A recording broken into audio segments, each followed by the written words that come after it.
আমাদের ফৌজদারি কার্যবিধি অনুযায়ী যখন কোনো থানায় মামলা হয়, মামলাটি তদন্তের জন্য প্রাথমিকভাবে কগনাইজেবল অফেন্স, আমলযোগ্য অপরাধের জন্য তদন্তকারী কর্মকর্তা হিসেবে থানা তদন্ত শুরু করে। থানা এই মামলাটি মাত্র 4 দিন তদন্ত করতে পেরেছেন। এরপরে মামলাটি চলে যায় ডিবির কাছে। ডিবি এই মামলাটি 2 মাস 2 দিন তদন্ত করেছে। ডিবির কাছে থাকা অবস্থায় এই হাইকোর্টের রিট পিটিশন নাম্বার 3259 অফ 2012 সালের 3259 নম্বর রিট পিটিশনের যেটার পরিপ্রেক্ষিতে আজকে যে সুপ্রিম কোর্টের হাইকোর্ট বিভাগে যে প্রতিবেদনে যে বিষয়টি আপনারা বললেন সেটা সূত্রপাত। তৎকালীন সময়ে বিচারপতি জনাব এইচ.এম. শামসুদ্দিন চৌধুরী মানিক এবং মাননীয় বিচারপতি জাহাঙ্গীর হোসেনের সমন্বয়ে 28 ফেব্রুয়ারি 2012 তারিখে এই মামলাটা ডিবি থেকে সরিয়ে নিয়ে র্যাবকে তদন্ত করতে দেন। এই তদন্ত র্যাব করে 12 বছর 6 মাস 15 দিন। খেয়াল করে দেখবেন এই ঘটনার সময় প্রথম তদন্ত, দ্বিতীয় তদন্ত, হাইকোর্টের রায় আদেশ, যে আদেশের পরিপ্রেক্ষিতে ডিবি থেকে মামলাটি ট্রান্সফার করে র্যাবে নেওয়া হলো, এই পুরাটার সময় কিন্তু তৎকালীন আওয়ামী লীগ সরকার ক্ষমতায় ছিলেন এবং তৎকালীন স্বরাষ্ট্রমন্ত্রী, যিনি এখন আমাদের মাঝে নেই, তাদের কিছু বক্তব্য তৎকালীন সময়ে দায়িত্বপ্রাপ্ত পুলিশ কর্মকর্তা, বিশেষ করে এই ঘটনার পরপরই সংবাদ মাধ্যম, সংবাদকর্মীদের মাধ্যমে সারা দেশের মানুষ তাদের বক্তব্য শুনেছেন, বক্তব্য উপস্থাপন করেছেন। 12 বছর 6 মাস 15 দিন পর্যন্ত র্যাব এই মামলার তদন্ত করেছেন বলে বর্তমান তদন্তকারী যে টাস্ক ফোর্স তারা আমাকে জানিয়েছেন। এবং তাদের এই সময়কালের মধ্যে, এই টোটাল তদন্ত পিরিয়ডের মধ্যে 8 জন সন্দেহভাজন ব্যক্তিকে তারা গ্রেপ্তার করেছেন। তার মধ্যে 7 জন এখন কারাগারে আছেন, একজন জামিনে গিয়ে তিনি জামিন থেকে পলাতক হয়েছেন। সর্বশেষ টাস্কফোর্স এই মামলার অভিযুক্ত একজন ব্যক্তি, যার নাম হুমায়ুন, যে ওই বাড়ির দারোয়ান হিসেবে কর্মরত ছিলেন, আদালতের অনুমতি নিয়ে তাকে জেল গেটে জিজ্ঞাসাবাদ পর্যন্ত করেছেন।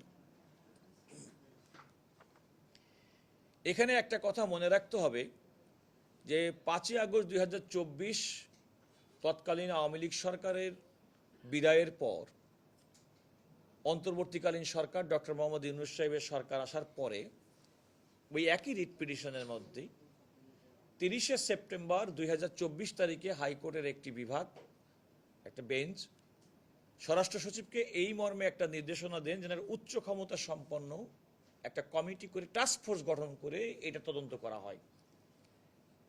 এবং সেই মোতাবেক 28 অক্টোবর 2024 তারিখে একটি টাস্ক ফোর্স গঠিত হয় এবং হাইকোর্টের আদেশের মধ্যে টাস্ক ফোর্স কাকে নিয়ে হবে, টাস্ক ফোর্সে কারা কারা থাকবে তার কিন্তু নির্দেশনা ছিল না। তা সত্ত্বেও পিবিআই প্রধানকে এই টাস্ক ফোর্সের প্রধান করে, পুলিশ সদর দপ্তরের অতিরিক্ত ডিআইজির নিচে নহেন এমন একজন কর্মকর্তা, সিআইডি এবং র্যাবের একই র্যাঙ্কের কর্মকর্তাদের সমন্বয়ে প্রথমে 4 সদস্য বিশিষ্ট একটি টাস্ক ফোর্স গঠন করা হয়। পরবর্তীতে এই টাস্ক ফোর্সকে 2 জন সদস্য অন্তর্ভুক্ত করা হয়। একজন হচ্ছে ইনভেস্টিগেটিং অফিসার, আরেকজন হচ্ছেন অ্যাডিশনাল ডিআইজি র্যাঙ্কের একজন কর্মকর্তা, সুপারভাইজারি অফিসার। আপনারা জানেন যে হাইকোর্টের এই আদেশের পরে ইতিপূর্বে 2 বার অগ্রগতি প্রতিবেদন আদালতে জমা দেওয়া হয়েছে। সেটি দেওয়া হয়েছে 6 এপ্রিল 2025 তারিখে, 23 অক্টোবর 2025 তারিখে এবং আজকে যেটি সুপ্রিম কোর্টের হাইকোর্ট বিভাগে ছিল সেখানে আজকে অর্থাৎ 26/4/2026 তারিখে একটি অগ্রগতি প্রতিবেদন দেওয়া হয়েছে।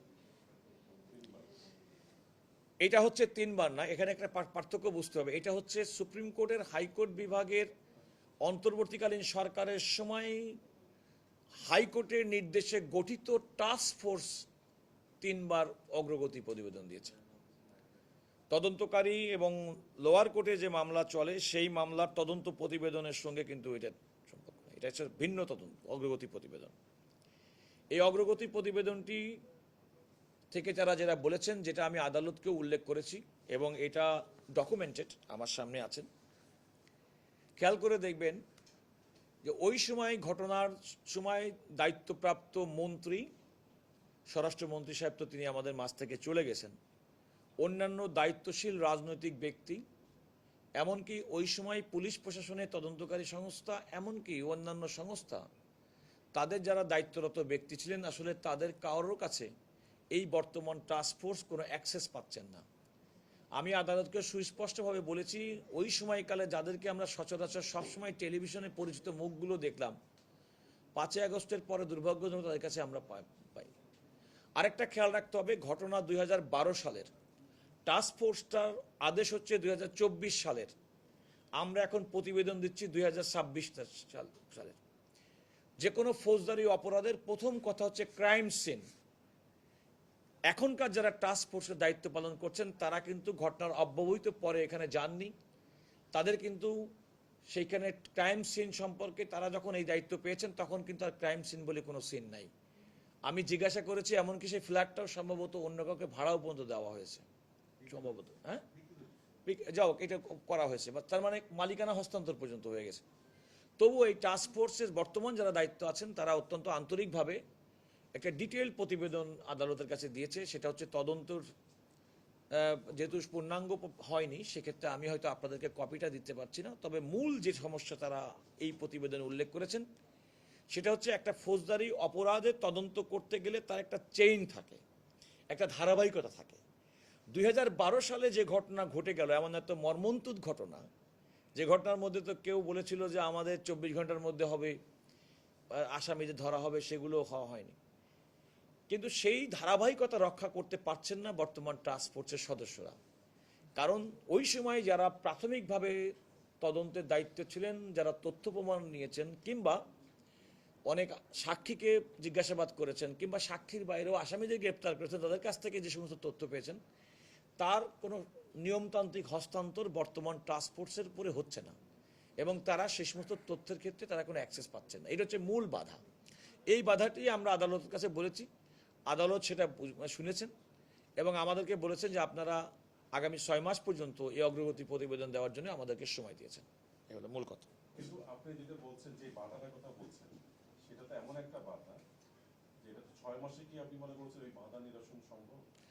না, দেখুন, তদন্তকারী কর্মকর্তা তাদের এইটা একটা তো বিরাট বড় বাধা। কারণ আপনি প্রথম কথা হচ্ছে ফৌজদারি মামলাতে অপরাধী শনাক্ত করার জন্য অপরাধের জায়গাটা আগে নির্ধারণ করা, অপরাধের সঙ্গে সম্পর্কিত ব্যক্তিদেরকে নির্ধারণ করা, এবং তদন্তকারী কর্মকর্তারা কিছুটা প্রগ্রেস হয়েছে। কিন্তু আমি বলছি যে চেইন অফ ইনভেস্টিগেশন, একটা তদন্তের যে ধারাবাহিকতায় পরবর্তী একজন ব্যক্তিকে যে এই টাস্ক ফোর্সকে যে আপনি কোনো কারণে যে অভিযুক্ত করবেন, টাস্ক ফোর্সের কাছে তো মেটেরিয়াল থাকতে হবে। এই টাস্ক ফোর্সের জন্ম তো 2024 সালে, ঘটনার 12 বছর পরে।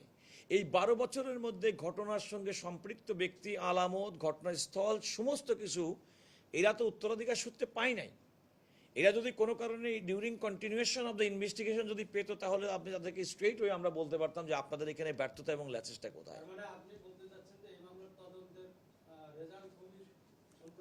না, আমি আপনার এই মুহূর্তে মন্তব্য করতে পারছি না। আমি মনে করছি যে তদন্তকারী কর্মকর্তা বর্তমানে যারা টাস্ক ফোর্সের দায়িত্বে আছেন তারা আমাকে যেটা বলেছেন যে ঘটনার সঙ্গে সঙ্গে কার আলামত, ঘটনার সঙ্গে সঙ্গে সম্পৃক্ত এবং তৎকালীন সময়ে এমনকি সিডি, যেগুলো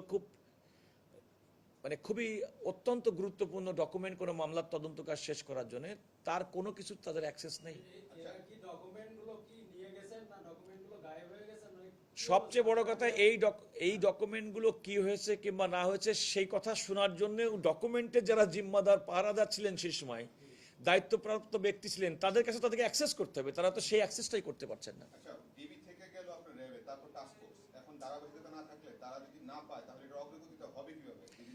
না, সেরকম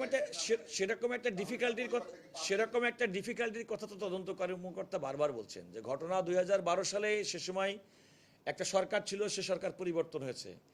এই সরকার, এই আদেশটি, টাস্কফোর্স গঠনের আদেশটি অন্তর্বর্তীকালীন সরকার, তারা সেপ্টেম্বর 2024-এর পরেও তারা ফেব্রুয়ারি 2026 পর্যন্ত সময় কিন্তু এই টাস্কফোর্স কিন্তু কাজ করেছে। তারাও তো কোনো সন্তোষজনকভাবে অগ্রগতি তারা আদালতে দিতে পারে নাই, এবং তাদের সেই ক্ষেত্রে যে সমস্যা তারা বলেছেন এখনো পর্যন্ত একই সমস্যায় তারা ভুগছেন।